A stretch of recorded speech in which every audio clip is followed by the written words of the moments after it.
जय श्री महाकाल, जय माता दी. मित्रांनो, आपण आलेले आहे धुळ्याला चैत्र पौर्णिमा निमित्त आपली कुलस्वामिनी एकवीर आईचे दर्शन घेण्यासाठी. तर चला मग घेऊया दर्शन. चला मग जाऊया.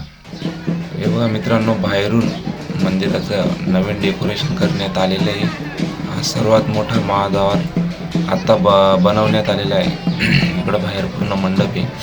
इकडं आलं तर बघतो तर काय, इथं तर खूप जास्त प्रमाणात गर्दी आहे आणि आजपासून इथं यात्रेला पण सुरुवात होते.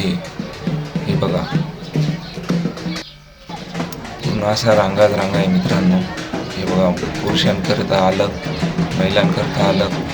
आणि बघा मंदिराचा एंट्रन्स बघा मित्रांनो, हा महाद्वार.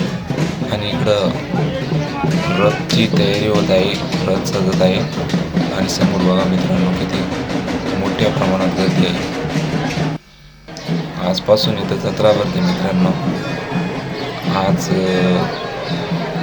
काहींचे कार्यक्रम, कोणाचं ते दिवे लावण्याचं पौर्णिमा निमित्त, कोणी जेवणं करतं मित्रांनो. एकदम छान असं वाटतं मित्रांनो.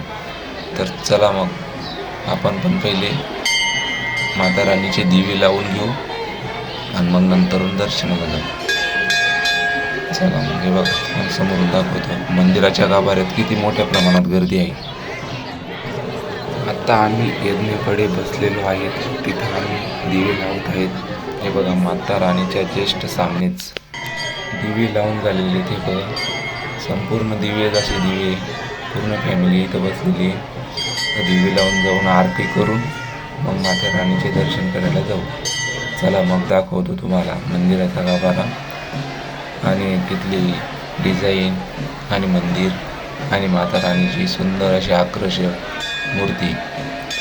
तर पाहू शकता मित्रांनो, समोर हा मंदिराचा गाभारा आहे. हे बघा, पूर्ण असं छान वाटतं मित्रांनो. समोर बघा, माता राणीचं दर्शन झाल्यावर तर एकदम मन प्रसन्न होऊन जातं.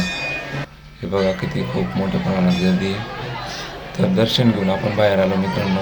तर या साईडला महालक्ष्मी माता मंदिर आहे आणि मागच्या साईडला पण 2-3 असे मंदिर आहे.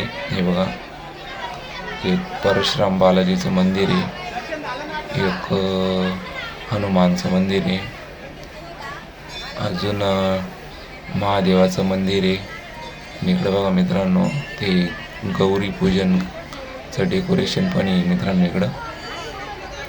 इथून आपण असं सरळ गेल्यावर हे बघा, महादेवाचं मंदिर इथं. आणि आपण तिकडून आल्यावर कालभैरव महाराजचं मंदिर आहे.